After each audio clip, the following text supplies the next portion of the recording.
Hello everybody, my name's Christina Jackson and I am the Friday nurse here at the School for the Deaf. I've been here for I think 8 years now, part-time, but I was here way back in the 80s and 90s as the school nurse when we first moved to this campus. And I love being here at PSD. It's fun taking care of the children of former students, and it's also fun being colleagues with some of my former students.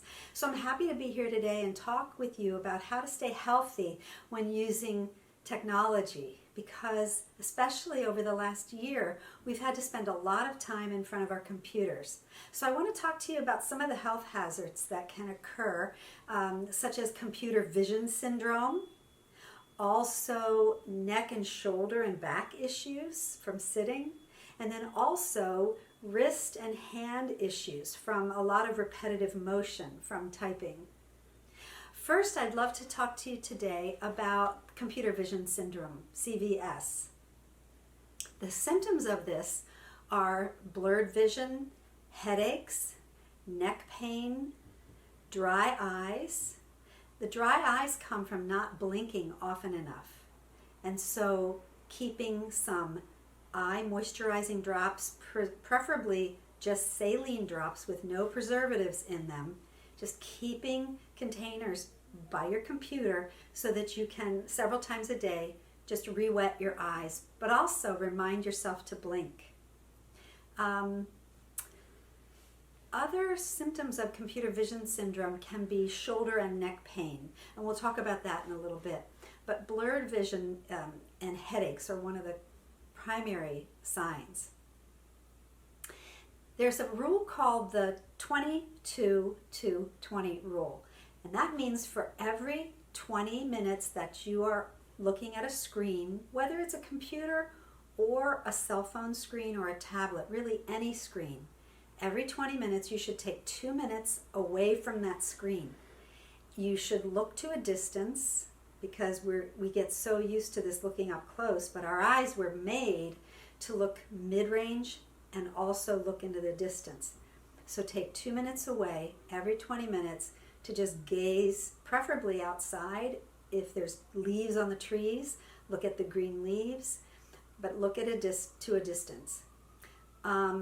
And then every 2 hours of screen time, you want to take a 20-minute break. You want to get up, you want to walk around, you want to look to a distance, you want to move your body and literally take a break and give your eyes a break. And this applies to all kinds of screens, whether it's TV screens, cell phone screens. Like I said, it's just too much for the eyes. You also want to take the time to palm your eyes. And on the PowerPoint slide, there is a slide that describes how to palm your eyes. But palming is a technique that is from yoga practice, but also the American College of Optometry has a lot of resources on palming that you can find on the internet. To palm your eyes, you want to rub your hands together to make them warm. Once they're warm, you just place your hands over your lids and you want to close your eyes and you want to just feel the warmth from your hands. You place it over your eyes and you hold that and you breathe. In through your nose, out through your mouth. And you want to hold that and just relax your shoulders and just allow yourself to take a few minutes to sort of refresh your eyes. And again, you should do that every 20 minutes. Do the palming as part of that 2-minute break, looking out the window, palming, and then every 2 hours, take 20 minutes away from the screens. This applies to children and adults. So you can make this a family thing that you do together, doing the palming and maybe going for a little walk, go to the bathroom, drink plenty of water, because it's a really good idea to stay hydrated as well. There are additional strategies that can help protect you from the damage of screen light, and one is blue blocking glasses.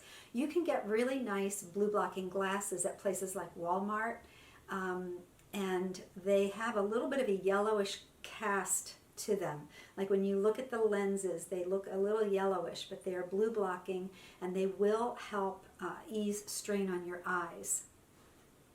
And we already talked about the saline wetting drops, ones without preservative.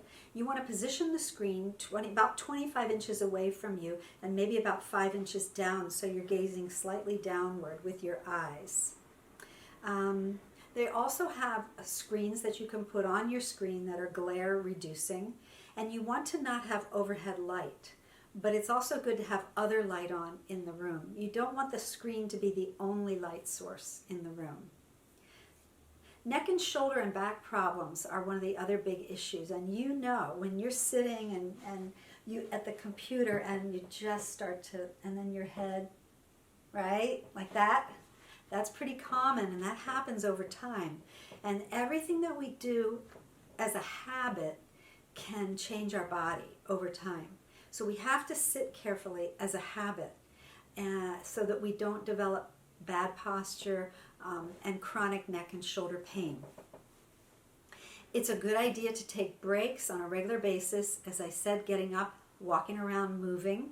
It's also good to invest in a good, comfortable chair. So you want to have a chair that gives you back support and also supports your hips when you're seated. And it's worth having a good chair, because that will make a difference if you're spending a lot of time in front of the screen. You can also do yoga and Pilates exercises at your desk. And I can show you a few of those kinds of things right now.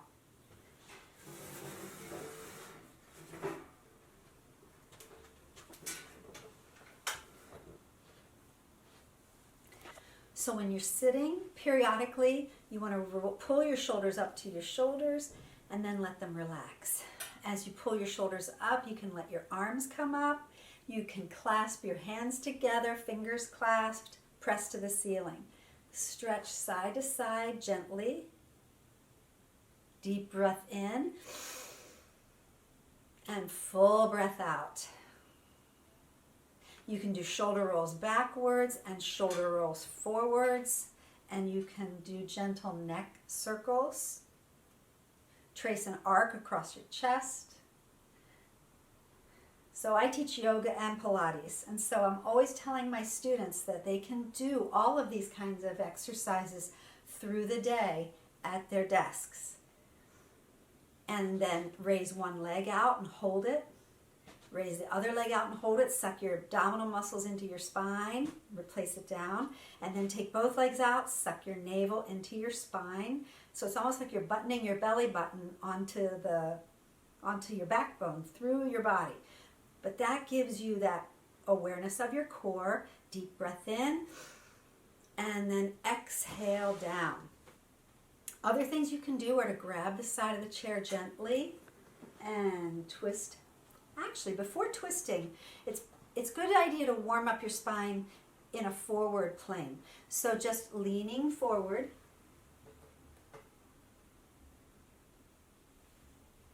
You can round your back down, and then you can do a gentle back bend by just simply arching your back backwards. And do that a few times. Exhaling, inhaling.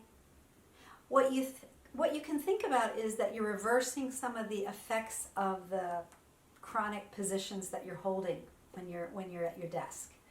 Then, once you're warmed up a bit, you can do your twisting, and then to the other side you can twist. But there's all kinds of wonderful exercises you can do at your desk, and there are lots of good YouTube videos on desk Pilates and desk yoga. So I encourage you to look at those.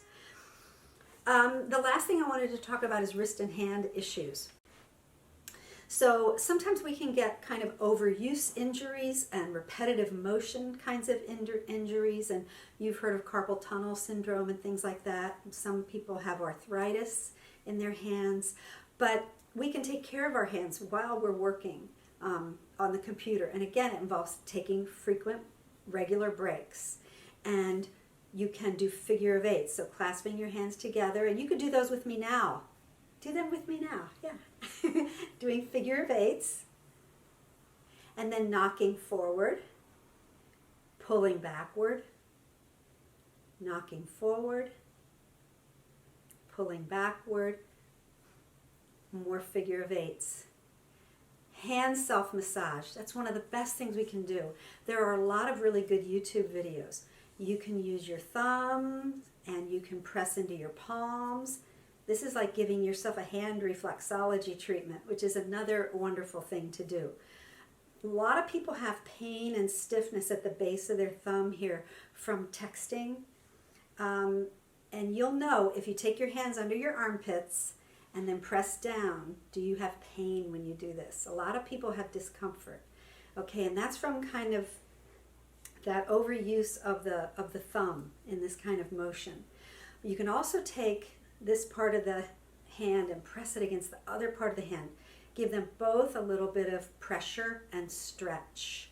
Because what happens is some of the deeper structures, it's not just the muscles and it's not just the joints, but it's like the tendons and the ligaments, right? Which kind of connect bones to bones and muscles to bones. So if you press here, and if you then give yourself these nice kinds of stretching motions, you want to create length in your fingers. Try to create space in all these joints in your fingers. So really working them can help a lot. And throughout the day, you want to eat healthfully. You want to keep nourishing yourself. It's easy to sort of eat mindlessly, without thinking when you're at your screen. And you can, you make snack and things like that, and you might forget to drink water. But drinking water and taking time to eat healthy snacks and healthy foods, all of this helps us to do better and feel better, even though we're using a lot of technology. Now, I just want to look at my notes and make sure that I didn't forget anything. Breathing. Taking nice full breaths throughout the day is always important.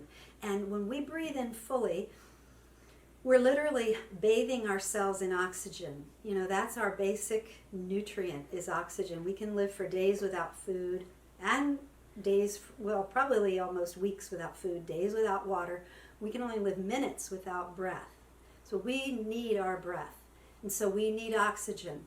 The more we breathe in fully, the more we relax. Our nervous system, it relaxes. Because if we're not breathing fully, if we're not expanding our lungs all the way, we have a bit of a state of alarm because our body's thinking, maybe I'm not going to get enough oxygen. So avoid shallow breathing by breathing fully. Try to expand all the way into your belly, called belly breathing, and then exhale all the way. The more you exhale, the more you'll take in with your next breath. When you breathe in fast, like this, on purpose, you will energize yourself. It's better than caffeine because it works right away. So if you want to energize yourself, and maybe you have to drive home from somewhere, don't stop and get coffee, because that coffee will kick in when you get home and then you're lying in bed trying to go to sleep. Instead, you can breathe in rapidly through your nose, and that's an instant waker-upper. And if you have a little bit of peppermint essential oil, you can dab just a little bit of that up in your hairline, not near your eyes or your nose, but a little bit of peppermint oil up here, and with it, it'll wake you up. It also helps reduce pain. And so these are all things that we can do. And if you need to relax yourself, you can also use your breath by breathing out as slowly as possible. So if you take a breath into the count of 4, and do this with me now. We're going to breathe in 4, 3, 2, expand in your belly, 1. Now exhale for 8 counts. 8, 7, 4, 3, 2, 1. So a 4-8 count, meaning 4 counts breathing in, 8 counts breathing out, is a very relaxing breath. And it actually stimulates a part of your nervous system called the parasympathetic nervous system, which relaxes the body and calms the body. So we have all these ways built in to keep healthy. And I think that's pretty much what I wanted to tell you about today. If you have any questions, I'm always available, cjackson@psd.org. Or if you go online and Google, you can find wonderful resources to help you with these strategies to stay healthy. Thank you.